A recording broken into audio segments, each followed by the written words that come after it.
la radio citoyenne. bismillah gannaaw ba ma la nuyoo man la Kumba Ba dëkk Wakaam maa ngi lay nuyu di la kontaane di la jaajëfal ci disponibilité bi ak it boobu ba tey ma lay woo di la sonal waaye heure su ma la woowee jot la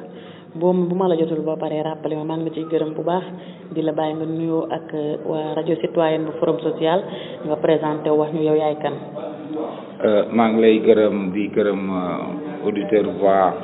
citoyenne et aussi di la sant ci taxaw bi di gis pas-pas bi nga am pour sa liggéey et ñuy ñaan yàlla jàppale leen rajo bi dem ba ëpp leen doole ba mu nekk rajo boo xam ne sur le plan international ñëpp dañ koy roy nawlu parce que li ngeen yëkkati bu ñuy wax voix ci tubaab parce que man du ma guni daara laa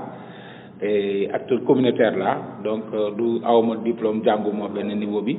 mais li ma xam ci voix mooy kàddu bu ñu wax kàddu dafa am solo mag ñu jëkk ñi dañu ne ki war a wax fan la war a waxee ak naka la war a waxee ak lan la war a wax mais toujours mu nekk ci ak jub ci àq ak yelleefu doomu aadama suñu wax voix su ma ko jëlee ci d'une manière communautaire mu nekk yoon bu lay jëmale ci jub yoon bu lay teg ci yërmande ci njub ci jubal te taxawu aussi li nga xam ne dafa war a gàllankoor askan bi donc moo tax man sa voix boobu dama koy jël ci yoon boobu boole ko ak kàddu bi su ma nekk kàddu bi maintenant donc tey su may présenté wu pour ngeen mën a gën a comprendre li may wax dama nekk acteur communautaire maanaam ndaw laa boo xam ne dañu tànn ci suñu biir gox maa ngi dëkk Ngor tudd El Hadji Baytir Sam et acteur communautaire mooy ndaw boo xam ne dañ ko tànn ci goxam muy jóg di xeex bépp feebar buy wàlle ak bu dul wàlle ci Sénégal tey yàlla suturaal nañu ci Sénégal gépp foo dem ci 14 régions yi am nañ fa 33000 membres 33000 membres yi xam naa dina jaaxal nit ñi mais amul gox booy dem te amuñu fa nit maanaam ñun ñooy relais booy dégg ñu wax relais ñun ñooy bàjjani gox yi ñun ñooy ASC yi ñun ñooy DSDOM yi ñun ñooy matrone yi donc ñooñu mooy ñi composé acteurs communautaires yi donc dañuy xeex lépp luy ndeetal yaay ak doom lépp luy ñàkk doom yi mag ñi feebar loolu yëpp dafa nekk ci li nga xam ne dañ koy def te laaj ñi ci dërëm donc kàddu yooyu la ñuy taataan ci technicien de santé yi xool ñun lan la ñu war a mën a apporter ngir yeete ak jàppale suñu askan ñun buñ ko tàggatee ci technicien de santé yi maintenant ci la ñuy jógee nag dox dem vers suñu askan parce que li ñu bëgg yëpp mooy kenn bañ a dem faju ji mais ku nekk am wér-gu-yaram bu mucc ayib te nekk sa biir kër loolu mooy tax ma ne la ñaari kàddu yu voix mooy dem informer ji et dox ci biir askan bi pour di leen yee lépp loo xam ne mën na leen gàllankoor donc loolu mooy suñu taxawaay. donc su ma déggee yaay président acteur communautaire yu Sénégal. waaw maay acteur communautaire yu Sénégal mooy ñi ma la waxee relais bàjjen ASC. 33000 membres donc yàlla daf ma nattu parce que damay jàpp ne du njiit damay nekk seen jaam en fait donc yàlla nattu ñu daal di ñu dénk kàddu boobu bu ko defee ñun ñu yor seen kàddu di jéem a tax ay jéegu pour ñu di leen former di leen renforcer di leen motiver. et aussi di leen gën a jàppale pour que liggéey bi parce que seen liggéey boo koy seet à part kiy faj bu sañoon du am malade par exemple tey boo demee ci benn hôpital benn médecin mënul faj 100 personnes ci benn journée day sonn donc ñoom te feebar yi mu ngi jóge ci askan bi gis nga ko ci Covid bi donc dafay nekk ci jaww ji donc aspect environnemental bi su fekkee dañ leen jël sibiru fan la yow wi di jóge ci environnement bi ci ndox boo xam te ne moom lay juddu bu ñuy wax tuberculose aussi ci sëqët lay génne bu ñuy wax donc boo xoolee ci wàllu environnement ci wàllu économie aussi su fekkee ne nit ki dafa feebar aussi daf koy gàllankoor parce que du dem liggéeyi du am lu mu jox njabootam donc du am lu mu lekk donc aussi dafay sooxe ci réew mi pour réellement ci wàllu koom suñu jëlee ci affaire sociale aussi sa doom bu feebaree wala sa rakk wala kenn aussi dafay gàllankoor doo mën a bouger kon ñëppay feebar mag ñi dañuy wax ne su jigéen biiree baay day biir yaay day biir jigéen day biir góor gi day biir ñëpp dañuy mujjee biir tant que amul jàmm muccul kenn du nekk ci jàmm donc c'est pour dire rek un peu loolu mooy suñu taxawaay ci Sénégal. concrètement yéen a ngi ci terrain bi comme ni nga ko waxee di taxawu fi nga xamante ni gox yi gën a sori yi nga xam ne docteur bi mënu faa yegg wala am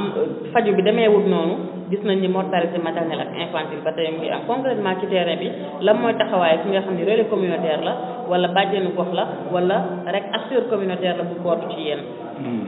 waaw léegi c'est que li nga wax dafa am solo sànq da nga wax droits humains nit ki dafa am droit am wér-gu-yaram bu mucc ayib maintenant xëy na état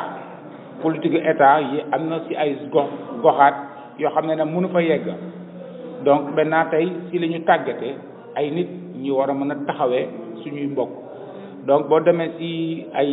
dëkki àll bi ci boo demee Kédougou boo demee Matam boo demee Tamba même Dakar bi am na ay bërëb yoo xam ne amul hôpital amul centre de santé amul poste de santé donc dañuy mujjee def ay activités communautaires ci biir kër yi donc dañuy dem seeti ji délégué quartier wala ñu dem seeti ji benn garab wala ñu seet foo xam ne mën nañ fa toog xale boo xam ne ñakkoom matalu ko ñu dem fekk la fa ñàkka la xale boo xam ne ni muy dundee lekkam baaxul nutrition bi baaxul ñu dem jox la nga wax la lan nga war a lekk donc un peu li ñuy wax ci droit à l'accès aux soins que nit ki dafa war a am donc un peu dafay mel ni dañuy dimbali suñuy mbokk pour ñu mën a am seen àq ak yelleef ci droit donc loolu mooy un peu fexe ñu ne ñi nekk Dakar rek ñooy faju mais ñi nekk Casamance wala ñi nekk bi amuñu droit faju donc dafay dugg ci les droits par rapport ak droits humains yi ngeen di wax sànq. xam nañ ne du lu yomb mooy nit ki mënul tëb rek def ko ngir mu def ko il faut que mu am ñu ko former wala ñu ko tegtal wala ñu ko wax fan lay jaar aspect boobu ban importance la am formation bi ak encadrer ndaw ñi wala ñi membres yi nga xam ne ñoo bokk ci yéen ba ñu mën di doxal liggéey bi au niveau des communautés. waaw xam nga tontu bi dama koy delluwaat ci rajo bi dafa wax ne voix citoyenne donc c'est d'abord nekk ci dëkk bi bëgg a tikki bëgg a apporter sa xalaat ak sa kii d'abord mooy motivation bi nga xam te ne d'abord mooy yëkkati kàddu bi pour lépp luy gàllankoor nit bañ a am donc loolu mooy premier élément bi deuxième élément bi mooy gis nañ ne suñu mbokk bu ñu feebaree dafay nekk jafe-jafe si ñun indirectement ou bien directement te bërëbu fajukaay yi su fekkee ne amul kii bu mucc ayib maanaam équipement bu mucc ayib aussi suñuy mbokk bu ñu demee foofu du ñu mën a am faj bi nga xam ne dafay am solo donc boo gisee dafay lëkkale ñaari kii c'est un peu l'engagement mag ñi dañu amoon nu ñu doon taxawee ci société bi léegi ni ñu daan taxawee ci société bi mooy yërmande am na ay sax yoo xam ne ku doon xiif dañ lay dimbali donc taxaw boobu ngay jël ba pare mooy li lay animer li lay motiver maintenant soo paree si ngay ne ok man sama yoon si fii laa jëm mu ngi mel ni tey yaa ngi ne man damay dem vers communication di yeete di xelale man damay dem vers ndimbal ak yërmande ngir jàppale sama askan donc si dem vers ndimbal ak yërmande pour jàppale sama askan donc déjà mooy nekk premier acte d'engagement bi maintenant su ma nee damay pour si wàllu bii domaine parce que domaine communautaire yi bare na am na communautaire en matière d'environnement am na communautaire en matière de santé ak communautaire en matière de truc donc c'est un peu ces éléments qui nous permet de pouvoir kii maintenant bu ñu paree dañuy dem vers bërëbu fajukaay yi laaj leen lan mooy seen jafe-jafe ñu ne ñoom seen jafe-jafe mooy plateau technique mooy jumtukaay parce que amuñu jumtukaay wala ñu dem ci àll bi ne lan mooy seen jafe-jafe ñu ne fii amuñu bërëbu fajukaay wala ñu dem ci biir bërëbu fajukaay bi aussi ñu ne amuñu personnel bu qualifié peut-être fii case la te jigéen yi dañuy wasin ci mbedd mi dañuy wasin ci kër yi donc aussi mu nekk ay jumtukaay yu ñuy jël wala amuñu oto bu leen yóbbu ci loolu fi ñuy wasine dafa ni day dem ba ci digg bi gaañu parce que mu ngi bëgg a mucc wala feebar na xamul fan la jëm amul information. wala nawet bi ñëw na yoon yi dagg na donc loolu yëpp dafa nekk benn pàcc loolu dafay nekk ci outil bi ñu yor mooy plaidoyer mooy fexe di diisoo ak suñuy mbokk naka la ñuy génne ci suñuy koom pour tabax loolu te duñu dépendre ci état. beneen bi naka la ñuy fexe ba état tabaxal ñooñu parce que seen àq ak seen yelleef dañu am droit faju maintenant bu ñu paree ci loolu ñu ne nag maintenant beneen pàcc bi mooy fagaru mooy andi promotion bi ñu ne maintenant yéen xeetu feebar bi par exemple tey maa ngi dëkk Ngor ban xeetu feebar moo ëpp Ngor bi ngeen di faj ci hôpital bi ñu ne feebaru sëqët par exemple wala ñu ne feebaru VIH wala feebaru nangam ma ne leen lan moo koy joxe ñu wax ma tàggat na si man nag dugg si sama biir mbokk ne leen moytu leen feebar bi parce que lii moo koy joxe lii moo koy wàlle lii moo koy ci donc chaque jour ou bien ñu ne jigéen bi wérul kat ñëwul si bërëbu fajukaayam donc comme ñëwul si bërëbu fajukaayam naka la ñuy fexe ba moom mu dem faju ji respecté CPN bu wasine ak bu kiwee ñu ne xale bi kat ñàkkuwul ñu ne xale bi bu ñàkkuwul mën na làggi mën na gaañu donc vaccin yi dina ko protéger si 12 maladies ñu dem seeti ji ñooñu aussi mu nekk ay activités ci prévention donc boo see seet ci tension ci lekk ci lépp donc dafa bokk ci suñuy liggéey en fait. naka ngeen mën a liggéeyee bénévolement dem jël seen ay propre fonds di dérouler seen ay activités loolu naka lay demee ndax da ngeen ci am ay ndimbalu ay partenaires wala da ngeen koy def rek ci seen volonté bopp. non mooy di ma wax volonté bi d'abord ci ñun la d'abord. parce que ñun façon liggéey bi ñuy liggéey kenn mënuñu fay. donc volonté la d'abord ci ñun. pour aar suñuy askan mooy li ñuy wax sànq droit à l'accès aux soins de qualité. Maintenant ce droit là dafay laaj nga def effort dafay laaj ngay yëkkati sa alal dafay laaj nga jaay sa bakken parce que benn nit bu ñuy ñàkk rek mooy àddina bi perte na lu bare parce que xamuñu nit ki lan lay doon. mën na nekk wàlliwu mën na nekk médecin mën na nekk xeetu jàmbaar boo xam ne mën nañu aider ci beaucoup de choses donc léegi loolu mooy li nga xam te ne mooy pas-pas bi engagement bi. suñu paree ci engagement bi maintenant mooy dem vers ñi nga xam ne ñoom ñoo yor suñuy koom mooy état daal di solliciter ci ñoom pour un peu ne leen comme mënu leen tabax fi hôpital fexe leen ngeen def fi hôpital comme seen équipement doyul fexe leen ngeen def fi hôpital donc dañuy bëgg wax ne ci wàllu wér-gu-yaram ñett ñi ñoo ko yor acteur communautaire mooy la communauté parce que bu ñu ne acteur communautaire man dama bokk ci askan bi donc kenn man fay ma donc dañu nekk acteur communautaire mooy communauté bi askan bi beneen bi mooy décideurs yi bu ñu ne décideurs yi mooy kilifa yi maire yi état bi képp ko xam ne décideur la beneen bi mooy un peu scientifique yi maintenant am na ñeneen partenaires ñoo xam ne bu ñu jëlee ñetti pàcc yooyu am na ñoo xam ne dañ ne maintenant ñoom domaine bi moo leen intéressé wér-gu-yaramu xale naka lañ leen di aare ñii ñu ne wér-gu-yaramu ñu ne ñii wér-gu-yaramu naka lañ leen di dimbalee donc loolu mooy li nga xam te ne donc loolu mooy li nga xam te ne mooy li ñu tax a jóg en fait. donc moo tax am na ay partenaires yoo xam ne peut-être dañu lay andil 100 francs bu ñu la andilee 100 francs donc yow yaay doxi 1000 francs wala doxi 10 000 pour aar saw askan. donc loolu parce que boo xëyee suba ba ngoon di wëndaalu doo tala liggéey doo tala nelaw donc yooyu yëpp mooy li nga xam te ne moom moo ñu andi mooy suñu taxawaay ci société bi en fait. est-ce que seen collaboration ak état su ma ne état mooy ministère de la santé d'abord seen collaboration naka la demee ak yéen. oui xam nga suñu collaboration dafa nekk lëkkaloo parce que ñun dañuy dimbali état donc mooy li ma wax dañuy jóg parce que bu état ñëwee ne man 1 milliard laa yor 1 milliard yi ma yor matewul Sénégal donc booy xool ñun suñu contribution dafay ñëw apport mu nekk apport par exemple tey ma jox la benn anecdote démb c'était la journée mondiale de lutte contre la tuberculose mooy feebaru sëqët si mais man bi ma jëlee discours dama ne maa ngi gërëm état parce que état bu jëlee kii am tuberculose simple muy xale 21000 la pour faj ko bu day mag boo xam ne tuberculose simple laa lay wax 30000 la pour faj ko mais bu fekk ne tuberculose bi dafa dem ba ba tar mu ngi nekk pour xale 900 et quelques mille pour mag mu ngi nekk 1 700 000 et quelques mille pour faj benn nit donc est-ce que man feebar tuberculose war naa toog mu di sàggan wala ñàkk a xam ba mu war ma dem ma di fay 1 million et quelques donc prévention bi donc apport économique bi parce que su ñun bu ñu apporté 20% la ñu assigné woon ñun on a dépassé les 20%. Mais les 20% sur les 24 000 ou les 500 000 acteurs qui ont identifié des cas tous ceux, nous avons calculé et en termes d'économie, sur 1 million, nous avons milliards apporté l'État. En termes de prévention, sur le plan économique, donc si nous apport, si nous faisons bon, nous avons une maladie, nous avons une contribution financière. Si nous avons wara lek wara nan ñu bayé ka dugg ci kër yi pour sensibiliser donc temps boobu bu ñu jaay woon Café Touba dañuy am li ñu bëgg kon loolu aussi apport financier la parce que li ñu wax ne lépp luy apport technique elle est apport financier maintenant apport technique boobu ñu apporter suñu communauté donc da ngay gis ne tey effort bi ñu def demuñu marché jaay ñu mais suba ba ngoon ñu ngi topp ci dëkk bi di fexe nit ñi mën a am wér-gu-yaram donc loolu aussi dafay nekk apport financier boo xam ne dañ ko apporter suñu malade wala suñu population parce que kenn ku ci feebar tu vas dépenser de l'argent donc l'apport social aussi dafay nekk ci beneen domaine nit ki nga xam ne dafa naroon na feebar am stress ñàkk accompagnement psychosocial amul garab tout ça là amul assistance soit ñun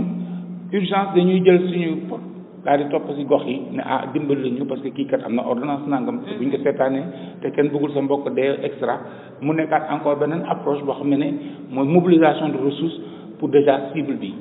su fekkee ne daf ko ëpp doole ñu mën a seet naka lañ koy boole ak état pour mu mën ko jàppale donc état mënuñu fay donc pour jox la benn exemple rek dañuy def visite à domicile pour ñi nga xam ne mooy cas perte de vue perte de vue mooy koo xam ne dafa ñëwoon di faju see daal di jékki-jékki seey gisatuñu ko léegi nag ñun bu ñu médecin bi alerté ne diwkat baytir gisuñu ko te rendez-vous am jot na demal seetuñu ko maintenant ñun dañuy mujjee demal seet ci baytir soit baytir ne man aw ma xaalis pour dem faju ji wala niñ ma accueillir ci hôpital bi baaxul wala aw ma dama fàtte woon sama rendez-vous donc il faut que mu am ay explication yu mu lay jox wala aw ma sutura donc yooyu yëpp mooy dañ ma ci beddi bul ma wax ne dama kii gis nañ ko ci cas corona bi donc ni gars yi doon communiquer baaxul tout ça là mooy un peu seen outil voie action citoyenne donc cette voie là mooy kii war a wax parce que mag ñu jëkk ñi buñ doon def annonce wala di yëgle am na benn nënd boo xam ne am na façon tëgg boo xam ne bu ñu ko tëggee rek nit ñi xam ne jàmm xew na wala am na façon tëgg boo xam ne bu ñu ko tëggee rek nit ñi xam ne am na lu xew donc jumtukaay yooyu mag ñi amoon pourquoi tey avec technologie communication bi dañ ko changé boo xoolee tey bu jëkkoon soit ci xalam la wala ci am na nu ñu doon annoncé nu ñu doon yëgle mais tey lu ñëw rek tak ñu teg ko ci Facebook bi teg ko ci réseaux sociaux yi baax na naam mais li muy gàllankoor dafa gaawaay boo xam te ne benn document benn mbir boo dugal rek lu yàq xel mën na yàq junni xel doomu aadama donc mu nekkat encore benn travail bu difficile boo xam ne ñun maintenant dañu war a dem toog ak nit ki di ko expliquer fekk buñ koy waxee ñun benn nit lañu dina am 1000 experts parce que tey boo koy seet ñëpp ay experts lañu mu ngi mel ne tey yéen en tant que journaliste yéen a ngi concurrencer même avec les réseaux sociaux. Exactement. Donc dafay mel ni concurrent la ku nekk yaay sa journal bopp ku nekk yaay sa mbir bopp donc tu vois que noonu ñun aussi information vraie bi ngeen di bëgg a joxe wala xalaat bu sell bi ngeen bëgg a jox askan bi pour ñu xam lan mooy seen àq ak seen yelleef dafay xaw a difficile. maintenant ñun aussi noonu la mel bu ñuy dem sur le terrain donc mu nekk benn gàllankoor boo xam ne c'est pas facile donc benn information day ñëw yàq lu bari. donc maintenant il faudra ñu travailler mais sant yàlla chance bi ñu am mooy suñu askan moo ñu tànn par exemple tey man su ma nekkee Ngor suñ may gis may fitna wala téyewu ma sama gémmiñ ñu dima gis ci du n'importe quoi kon su boobaa samay mbokk duñ ma wóolu donc loolu mooy un peu comportement bi ñuy demander à chaque acteur communautaire pour que mu comporté wu ko parce que ni muy doxee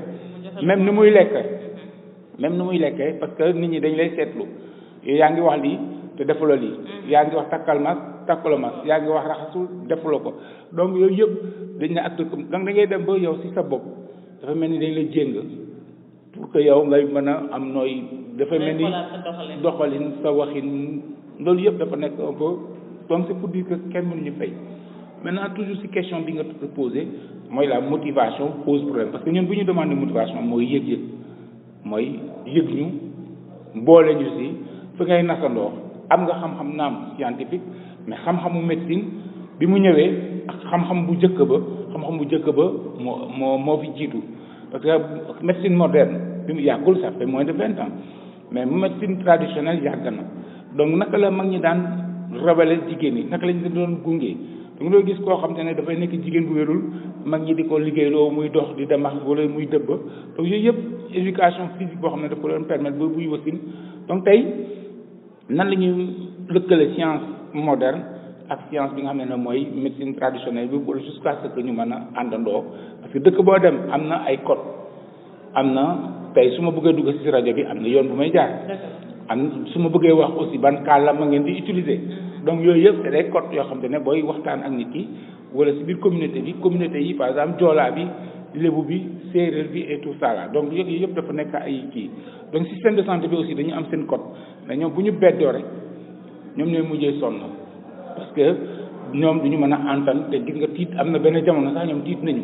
nous sommes exposés parce que corona bi mu ngi ñuy rey amatuñu kii donc dem nañu ba tiit. ci corona boobu sax la bu ñu ñëwaat ci monsieur Samb tey ji la moo nekkoon taxawaay acteurs communautaires yi ndax boole nañ leen ci xeex bi ak ban taxawaay ngeen ci amoon au niveau communautaire. waaw en fait bon c'est que si départ ils avaient pas compris parce que man mi wax ak yow nii dama nekkoon si experts yi depuis jamono Ebola et bon xam naa peut-être ñoom dañuy jàpp ne expert mooy ki am diplôme wala yenn kayit yi mais man un peu apport communautaire naka la askan bi di dundee laa mën a apporter pour ne leen bu ngeen bëgg a wax ak ñi nii ngeen di def bi ñu waxee ne corona bi mu ngi feeñ Chine le 11 février alerte naa ministère de la santé alerte naa autorités sanitaires yi ak quelques maires yi ma amaloon relation ne au moins dañuy fagaru mais ñoom jàppewuñu ko woon pour ñoom dañ koy jël au niveau frontières yi sécuriser nañ ko te bu ñu xoolee Sénégal amul frontière aéroport bi la ñu mën a sécuriser mais diggante boo demee Tambacounda wala nga dem Kédougou mais les frontières c'est ñaari askan ñoo bokkandee ak bàyyi la peut-être benn ndox moo jaar seen diggante bi mais boo demee diggante Mauritanie ak frontière Rosso c'est benn famille moo fa nekk en fait donc ñoo bokk lépp lu ñu xam ne seen ni ñu dundee donc benn fleur rek mu dagg wala benn mbedd bu ñu voilà tey mu mel ni bu ñu demee Ngor ak Wakaam diggante Mamel ak fii mooy mais te benn famille la donc en fait c'est un peu loolu aussi ñoom dañ koy fàtte ci outils yi nga xam ne moom mooy wàllu prévention donc mbëgg départ bi faalewuñu ñu ba le 2 mars premier cas bi dugg Sénégal donc c'est tout dire le 11 février jusqu'au 2 mars defuñu dara donc ñoom ñu ngi doon nekkoon ci seen thermoflash aéroport bi ñu continuer aussi ci kii bi ba cas communautaire yi commencé di takkarnaase premier cas communautaire ñu ne maintenant ça devient plus grave parce que bëggu yaakaar ñu ne dinañu am cas communautaire maintenant il faudra voir quelle stratégie mettre en place ñu solaat encore suñu daal la ñëw na leen il faut ngeen orienter acteurs yi wax leen ak ñoom ñu ne non c'est pas sûr toog leen parce que feebar bi ñun médecin xamuñu ko donc mënuñu leen jël di leen exposé te aussi ñu jël leen ngeen di dugg ci kër yi di jël cas yi di ko yóbbuwaat ci feneen c'est pas sûr toog leen ñun aussi ñu toog nangu mais bi ñu toogee toog xamuñu nan la demee dañu ne non ñun il faut que ñu fippu suñu fippu mooy naka la ñuy fexee ba jusqu'à ce que nit ñi mën a am kii ñu ne non parce que tey armée su fekkee ne da ngay dem ci guerre dafa am militaire léegi militaire yooyu ngay dem ñoom ñooy aar Sénégal donc bu dee wàllu santé premier plan bi c'est les médecins kon deuxième bi ñun la donc ñun ñu ne non kon médecins yi mënuñu dem di exposer ñun aussi ñu croiser les bras malheureusement aussi état bi n'avait pas compris woykati jóg ku nekk na corona jigéen ñi jóg ku nekk di yuuxu mais nit ñi dafa am lu ñu ne teg di xool dafa mel ni genre politique la woon wala événementiel parce que dañu ne mais am na ñoo xam te ne ñoom ñoo fi nekkoon ci mbiru wér-gu-yaram te gis ñu leen fenn ñu gis ay artistes ñu gis ku nekk di yëngatu donc nit ñi aussi seen gis-gis ak seen compréhension ñu ne teg di ñu seetaan mais bi ñu demee ba nga xam te ne gis nañu ne bi nga xam ne dem nañu ba nga xam ne gis nañu ne kii bi mu ngi kii donc loolu mooy un peu ñu dem ba boole ñu ci bi ñu ci boole maintenant sant yàlla donc bokk nañu léegi ci instance de décision yi ñun aussi bi ñu commencé di yëngatu di dimbali suñu askan par exemple tey exemple bi ma lay jox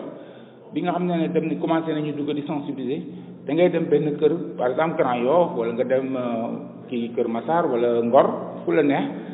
da ngay gis benn ci kër yëpp am na ñoo xam ne dañ néew doole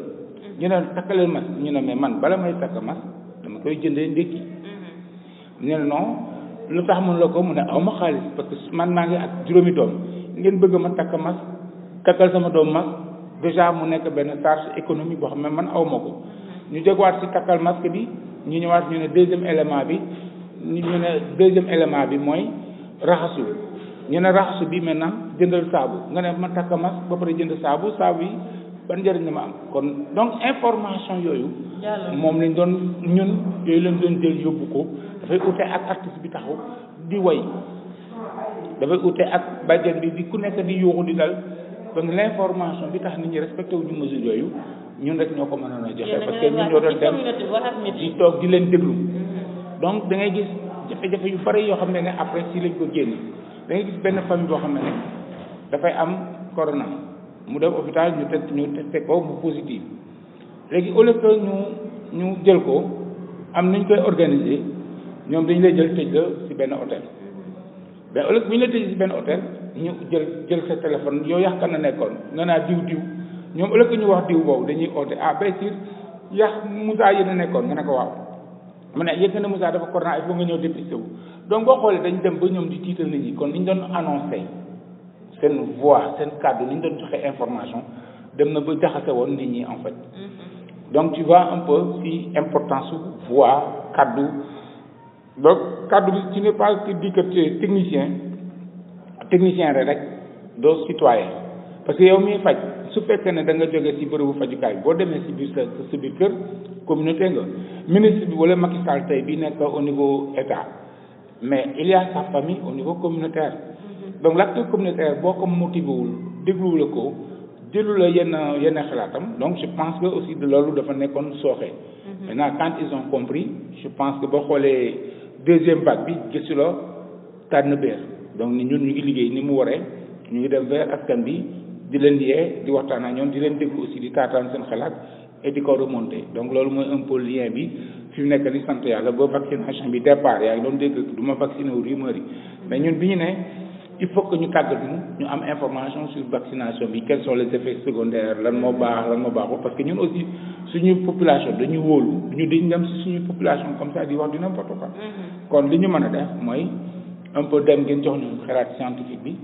maintenant ñun ñu xool aussi li yenu maana après doog a def vers suñu population donc tu vois que y a moins de problème si boo doon xool si départ bi avant vaccin yi ñëw coow li bare na mais yaa ngi sentir na nit ñaa ngi dem di vacciné wu ñen ñoo ko waral mooy un peu confiance bi ñu population bi jox donc ñun amuñu droit à l'erreur parce que xam nañ leen confiance boobu dafa am parce que population bi voilà xam nañ kan mooy baykat xam nañ kan mooy kii parce que ñooy dëkkandoo voilà donc loolu mooy un peu si wane rek toujours si seen outil voix mooy la voix citoyenneté bi mooy askan bi mooy li war a baax ci sa biir gox li war a sell su ma sañee dama ne Ngor moo fi war a gën ci àddina bi su ma sañee ma ne Sénégal moo fi war a gën ci àddina bi su ma neexee ma ne Ngor Wakaam yow moo fi war a gën ci àddina bi donc naka laay fexe ba bokk ci ñuy gën ci àddina bi parce que bu ñuy wax Chine ñuy wax États-Unis ay nit rek la ñu donc ñun outil bi ñu am ñoom sax amuñu ko mais dafa am loo xam ne ñun dañ ko seetaan ba ñu yàq suñu askan ba léegi ñun dañuy roy da ngay gis beaucoup de gens dañuy bëgg a génne di dem vers États-Unis vers Chine etc. Or les premières ressources Afrique la jóge ne serait-ce que naaj bi rek li mu mënoon a développer ci Afrique il faut que maintenant ñu dellu siwaat ñi ñu war a yee ñi war a waxaat mooy la voix doit revenir encore au niveau communautaire wax ñu ne naaj bi Afrique am keneen amu ko te naaj bi li mu ñu mën a jariñ en termes d'électricité en termes de nangam amu fi su ñu jëlee aussi suuf si Sénégal wala Afrique amul benn pays bu am suuf bu amee richesse benn bi donc lépp lu ñuy produire dañ koy jël gars yi ñu ñëw jënd ko en gros yóbbu ko transformé ko ñëwaat jaay ñu ko donc non seulement dañ koy jënd 100 francs ñun dem yóbbu ko transformé ko ñëwaat jaayat ñu ko ay millions donc yooyu yëpp mu nekk loo xam ne tey dañu war a dellu siwaat si suñuy bopp xool suñu valeur li ñu am ci Sénégal par exemple tey su ma jëlee exemple Wakaam nga dëkk mais Wakaam tey géeju Wakaam ñaati millions lay génne par jour mool bi su fekkee ne mool bi dafa dem gëti ji jàpp jël ñëw jox ko jabar ji donc déjà créé na benn lien économique parce que moom ak jabar ji dem marché dem jënd ji ndugg donc ci baykat bi ba pare am nu mu jënd donc créé na beneen économie à travers ñuy jaay kii bi donc yaa ngi gis un peu lien boobu yàlla dafa ñu créé mu ñu war a am ay lien chaîne la donc ba kii jaay ceeb ba ngay togg kii jaay këriñ yaa ngi gis ci benn jën boobu mool bi dem jàpp ji awakaam suqali na ki nga xam te ne moom mooy jaaykatu këriñ bi wala jaaykatu gaz bi wala boutique bi wala marché bi la nga jënd ci kii bi donc chaîne boobu maintenant ñun nan la ñu war a taxaw construire que mu nekk autour de notre famille pour chaîne boobu mën a développer par exemple tey tu as une famille de 5 personnes nga ne man damay gëti mais yow jaayal këriñ man chaque fois dinaa fexe jaay jënd ci yow këriñ yow jaayal Louga chaque fois dinaa fexe donc yaa ngi dafay créer benn richesse autour de la famille ou bien ñu ne c'est des communautés boo xool ñu ne diggante si seen i mbéyeen i kal yi nan la ñuy construire benn chaîne d'économie pour développer parce que yooyu yëpp et si seen bi kaay jënd sama jën te mbéyeen bi yow sa ndugg bi dafa nëpp extra c'est des canaux c'est toujours mooy si voie bi ngeen di wax kàddu xam nga loolu yëpp dafay bokk si outil de communication bi ñu wax mag ñi amoon ko mu nekk jumtuwaay da ngay gis dëkk séeréer bi tukulóor bi kii di jaay kii di yar ay nag kii di bay nga gis nag bi dugg ci biir tool bi lekk lépp mais yàlla defal nañu sutura en Afrique au Sénégal ba ñu am fi benn mag ñi ni ñu bindee créé kal et jaamu séeréer nga jaaram tukulóor nga bàyyi samay nag ñu lekk sa yëf yow sama jaam nga après jàmm am si et tu vois socialisation boobu non seulement dafa doon dem au niveau des communautés mais après dafay dem au niveau individuel entre nit ak nit si seen bi mbayeen bi donc yooyu yëpp c'est pour dire l'importance de la communication la nga war a wax na nga ko war a waxee fa nga war a waxee donc un peu mais toujours ak objectif boo xam ne mooy yërmande yëg-yëg ak sutura parce que ñetti éléments yooyu bu amoo rek la nga bëgg a suqali du am. ñu bëri dañuy wax ne suñu ay valeurs yu bëri dañoo nekk di ko perdre tey jii buñ la doon laaj citoyen modèle wala citoyen bi réew mi soxla fi mu ne nii nan la war a mel lan nga may wax ak ndax type de citoyen boobu gis nga ko ci nit ñi. oui am na dañu ne lu jiwu jeexul am na nu ko waaw du fa jóg c'est-à-dire que ñun dinañu delluwaat si suñu dundin dinañu gëstuwaat man damay war a toog ma ne man en tant que africain wala nit bu dëgg si gox bi lan moo nekkoon suñu valeur sociale su ma demee seeti mag yi dina am na benn grenier wala benn sax buñ fi teg képp koo xam ne da nga néew doole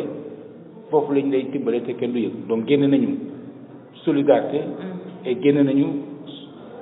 sutura parce que dinañ la dimbali te kenn du yëg donc am na outil boobu nit war na si mën a tabax parce que kon cela veut dire que ndekete sutura amoon na fi am na aussi nan lañ lay fexe ba yow doo xiif bu ñu sentir ne am na kii suñuy demee aussi si wàllu dëj nga gis ne mag ñi dañ am nu ñu doon ñëw jàppale la ba jàppale la si dëj bi donc loolu aussi c'est des outils yoo xam ne ay valeur la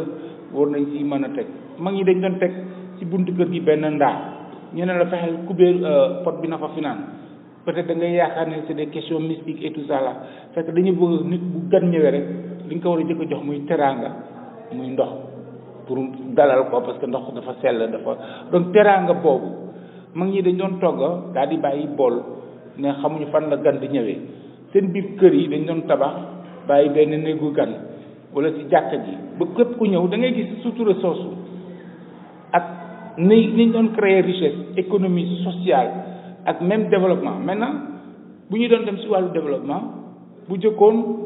da ngay gis ne bu ñu doon tabax mu nit ñi doon kuule sax loolu yaa ko fi jógee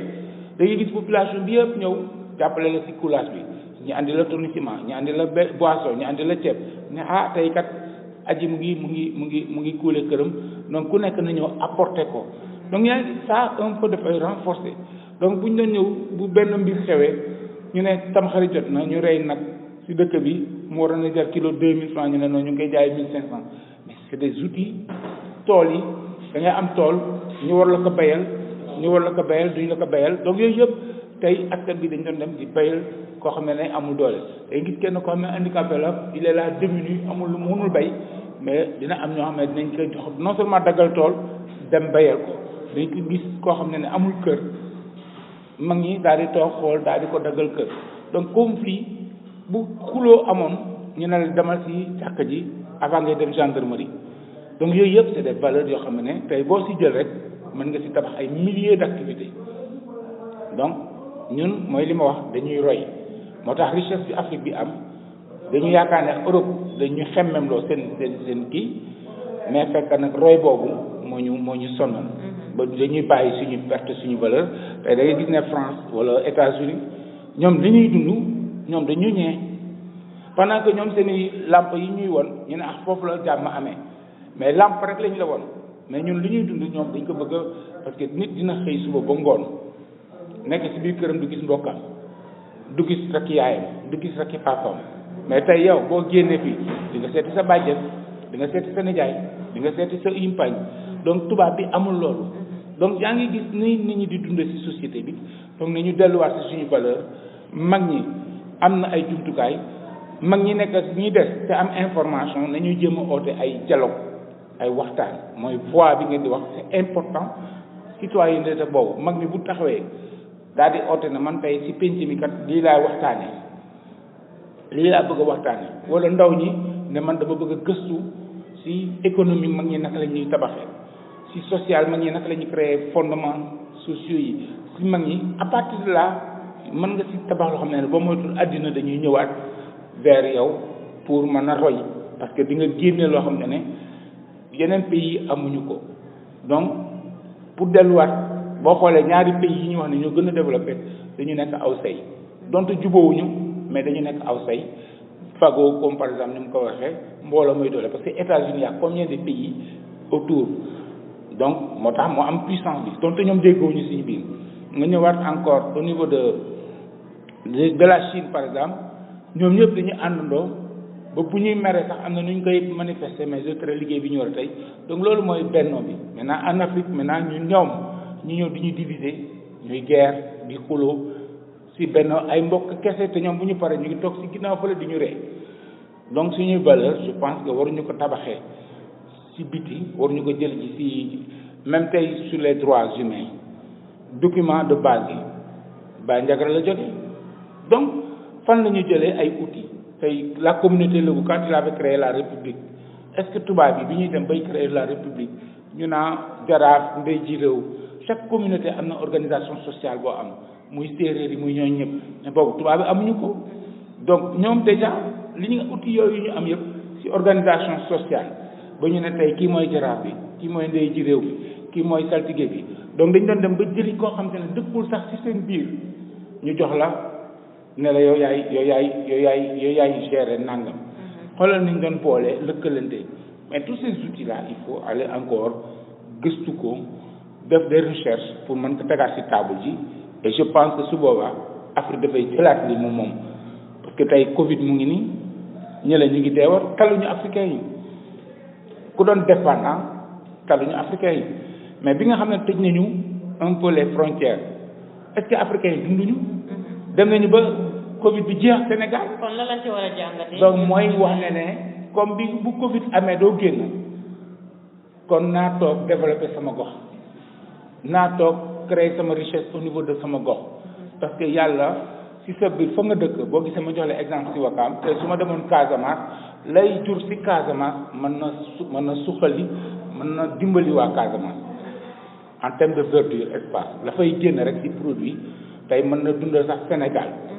donc gox bu nekk boo demee Matam élevage bi xar yi nag yeeg yooyu yëpp mën na dundal Sénégal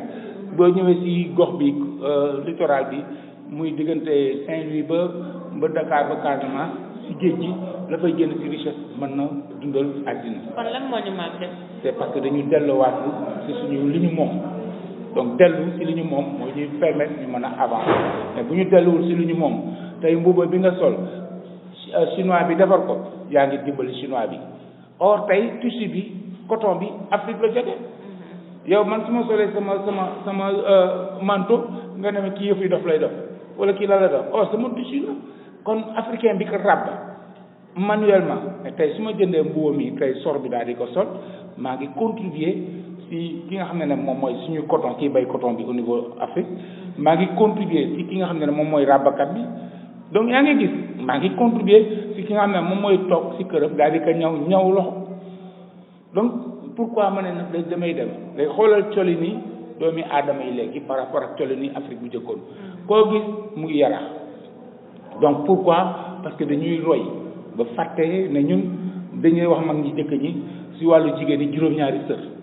lan mooy juróom-ñaari sër message la woon bu ñu ne juróom-ñaari sër xam nga jigéen mënu sol juróom-ñaari sër du dox mais message la woon message yoo xam te ne sur les 7 valeur de la femme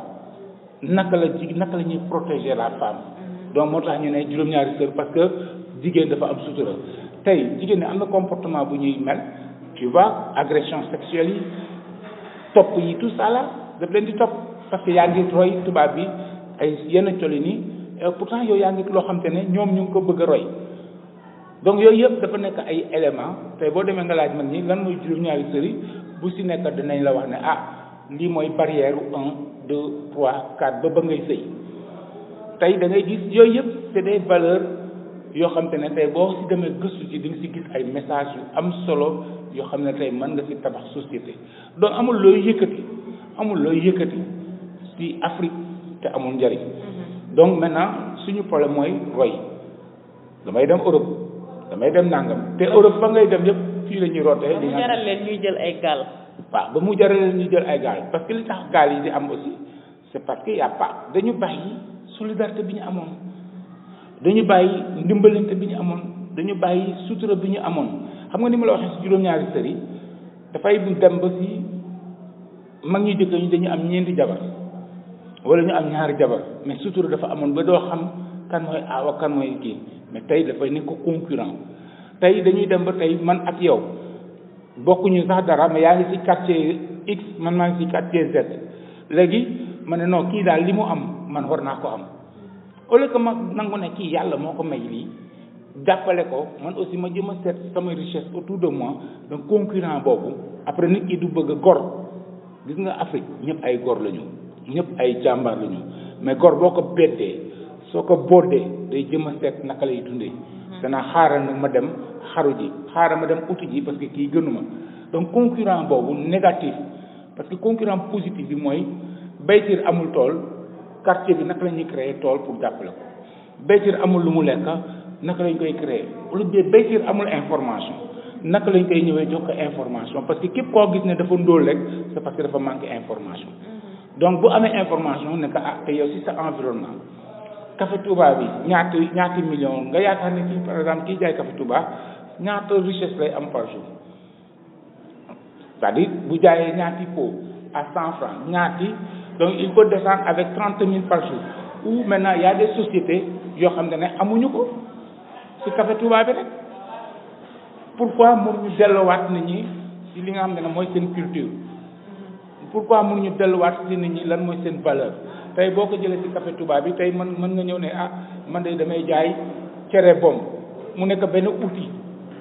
de communication ne man de maa ngi jaay cere bomb képp bëgg a cere bomb gis nga communication boobu da nga ba ma tuuti va attirer beaucoup de gens autour de toi ku bëgg a lekk cere rek danaa noo xeetu cere bomb bi maa ngi dem lekk ci cere bomb bi c'est des créations de richesse c'est des orientations en termes de communication marketing sur des produits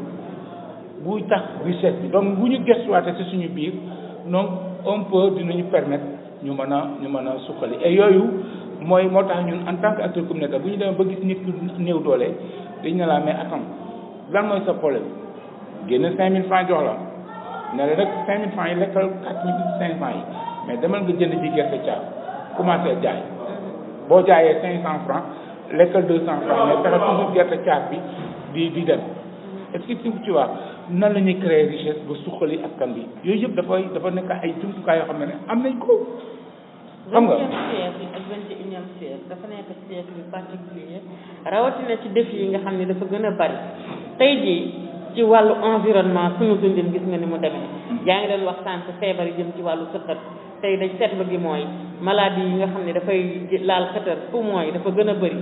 feebar yi di gën a bëri corona bi wala Covid 19 bi di firnde gi. tey jii booy xool sunu ndaw yi wala nga xool société bi de façon générale ndax amoon na fi temps takkal masque sax il fallait que ñu force nit ñi pour ñu takk masque kon citoyen bu dem nga xamoo yow lan moo gën ci yow lan moo gën ci sa communauté kon tey lan moo sooxe ak lan la ndaw yooyu soxla tey askan bi de façon générale. non en fait d'une manière générale mooy li ma doon expliquer sur les outils delluwaat si li ñu moom gis nga tey su dëkkoon yaa ngi dëkk par exemple si benn village où dañuy vivre en communauté ëtt bi daf doon yaatu mais tey amatul ëtt.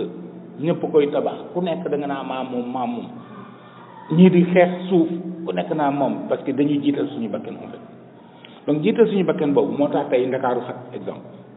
te buñ ko continuer di nga dem ba Casamance xat muñ ko continuer di nga dem ba Matam ak extra or am na ay espace yoo xam ne nit ñi mën nañ ci loolu donc le fait que ñuy tabax rek ñu ngi polluer environnement bi tabax boobu ñu tabax dama toog ak benn mag mu ne ma baytiir xam nga yéen seen jamono ak suñuy jamonoy papa dafa wute ma ne ko lu xew mu ne ñun suñuy jamonoy papa ñoom 300 000 la ñu dundee ba am 100 ans 300 000 mais yéen bu ñu duggee ci biir néeg dinaa fa fekk à peu près 5 à 6 millions ma ne ko non man aw ma dara mu ne ah kay est-ce que amula benn gestionnaire ma ne ko waaw ñaata la jar ma ne ko mu ne ma 50 000 amula télévision ma ne ko waaw mu ne ma ñaata la jar ma ne ko ah maa ngi ko jëndee 200 000 mu ne amula armoire ñaata nga jëndee armoire bi ma ne ko 300 000 amula ventilateur job yi mu génneel ma ne ah ndekete man je suis pas conscient fekk mag ñuy jëkk ñi benn waxande la ñu am